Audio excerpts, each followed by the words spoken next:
The iPhone 17 Pro Max will not be ignored.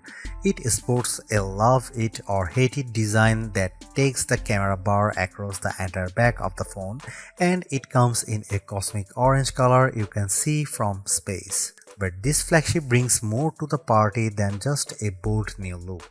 That ultra-wide camera bar houses a powerful new 48-megapixel telephoto lens for better zoom shots, and Apple delivers better sustained performance thanks to a new vapor chamber cooling system that enables the blazing A19 Pro chip to keep going strong when you are playing intense games. And in a bigger battery, a less reflective display, and a tougher design on the front and the back, plus a nifty new selfie experience, and you have one of the best phones money can buy. But I have some pretty big complaints too. Here is my iPhone 17 Pro Max's review. The iPhone 17 Pro starts at $1,199 for 256 GB of storage, and that price goes all the way up to $2,000 for 2 TB of storage. This is the first time Apple is offering 2 TB in an iPhone. The iPhone 17 Pro Max is available for pre-orders now, and the release date is September 19. Apple took a risk with the iPhone 17 Pro Max redesign, and I actually think it pays off. What was just a camera bump in the top left corner is now a mammoth camera bar that Apple calls the Plateau. Some may not like it, but to me it actually feels more pro. And this area houses more components than before, so Apple could give the Pro Max a larger battery. Apple also ditched the titanium band for an aluminum unibody design because aluminum is lighter and 20x more thermally conductive, and that means the iPhone 17 Pro Max should feel cooler in your hand. The rounded edges of the phone have a soft touch feel to them, making the phone less slippery to hold than the iPhone 16 Pro Max. The iPhone 17 Pro Max is made tougher too. The 6.9-inch display is protected by Ceramic Shield 2, which has 3x better scratch resistance, and there is Ceramic Shield on the back that's 4x more resistant to crack than the previous glass. The Ceramic Shield back gives the Pro Max a two-tone design, which I really like, and it's more pronounced on the Cosmic Orange model than the Deep Blue model I tested. And you can also choose silver, but Apple oddly omitted black from this year's color options. Unfortunately, the iPhone 17 Pro Max is thicker and heavier than the iPhone 16 Pro Max. It measures 6.43 by 3.07 by 0.34 inches and weighs 8.22 ounces compared to 6.42 by 3.06 by 0.32 inches and 7.99 ounces. By comparison, the Galaxy S25 Ultra is 6.41 by 3.06 by 0.32 inches and just 7.69 ounces. The new iPhone 17 Pro Max is ready for bright sunny days thanks to a brighter 6.9-inch OLED panel that's rated for 3000 nits of peak brightness, up from 2000 on the 16 Pro Max. There is also an improved anti-reflection layer, which means you'll get less glare on the panel when you are watching movies or surfing the web. When I held the iPhone 17 Pro Max or 16 Pro Max in my hand and turned the phones in direct sunlight, I noticed less reflections on the newer iPhone. When I put the iPhone 17 Pro Max next to my S25 Ultra to play one battle after another trailer, Samsung's phone looked a bit brighter but suffered from slightly more glare. In our test, the iPhone 17 Pro Max reached a slightly higher 1899 nits compared to the Samsung's 1860, but the Pixel 10 Pro XL blew them both away with 2555 nits. The iPhone 17 Pro Max also fell behind the Galaxy and Pixel in color reproduction, reaching just 77.6% in the DCI-3 color space test. And its colors aren't as accurate as what you would get on either S25 Ultra or Pixel 10 Pro XL. The iPhone 17 Pro Max is now a triple threat with three 48-megapixel cameras, including a telephoto zoom with a sensor that's 56% larger that can deliver up to 8x optical quality zoom, and you get an 18-megapixel center stage front camera that can do a very neat trick. Here are some camera samples of the iPhone 17 Pro Max.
The last couple of iPhone Pros have faced criticism for overheating or just not offering great speeds over long periods, but the iPhone 70 Pro Max answers the call with a claimed 40% better sustained performance with its A19 Pro chip, which is made possible by a new vapor cooling system.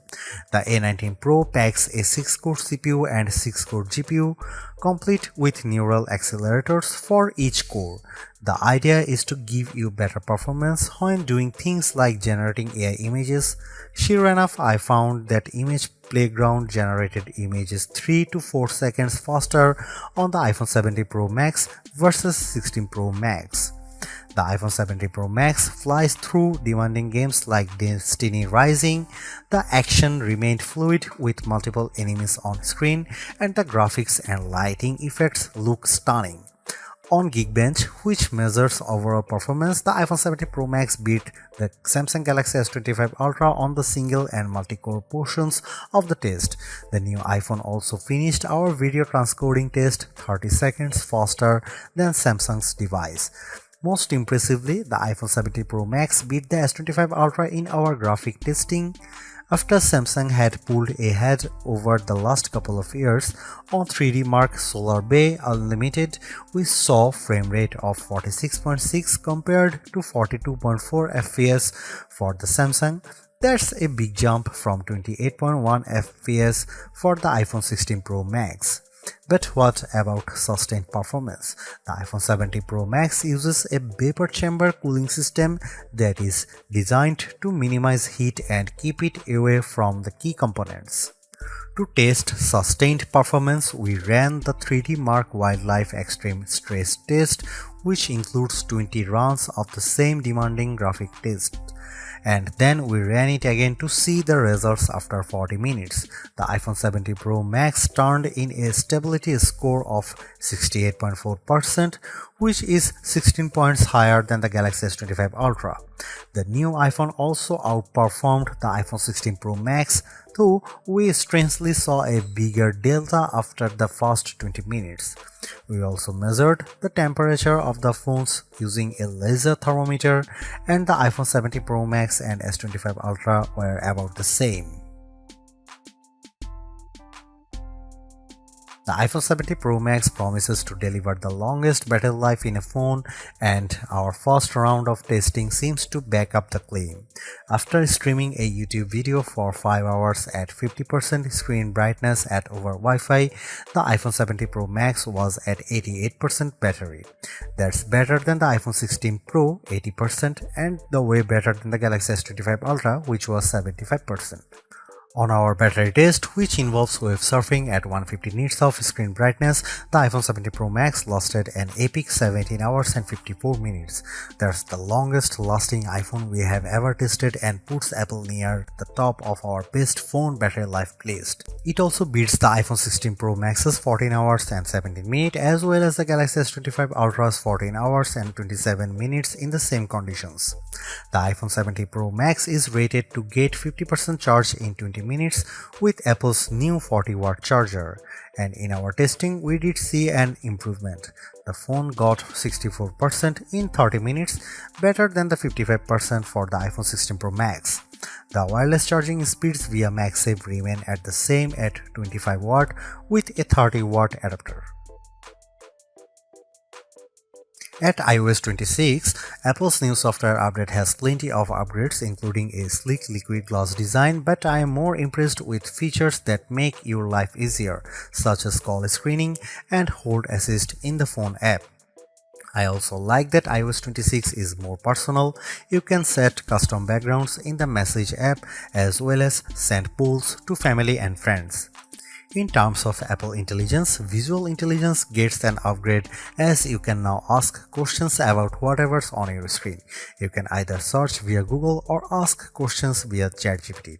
However, Apple is behind Gemini Live here as Google's AI can analyze your screen live and you can ask Google's Assistant questions in real time. With Apple, you have to take a screenshot first and Siri doesn't answer you, ChatGPT does via text. There's other noteworthy Apple Intelligence upgrades including live translation in messages, phone and FaceTime, smarter shortcuts and a more capable image playground now with better support for expressions and better ChatGPT integration. Overall, too, without the new full-fledged Siri on board, which is not coming until 2026, the iPhone 70 Pro Max lacks the true wow AI feature. Some good examples are cross-app actions on the S25 Ultra and being able to make edits or photos using just your voice on the Pixel 10 series. The iPhone 70 Pro Max is the phone to get it if you love iOS and you want a big screen and the longest battery life possible. The iPhone 17 Pro is also great too if you prefer a design that's more compact. I would personally not upgrade if you have an iPhone 15 Pro Max or iPhone 16 Pro Max. The enhancements aren't compelling enough, but if you are coming from an older iPhone 14 Pro Max, I could definitely recommend stepping up to the new iPhone. You will enjoy a larger and brighter 6.9-inch display on Apple's newer phone, considerably faster performance, a tougher design, longer battery life, a better and smarter center stage front camera and other perks like audio mix for your videos.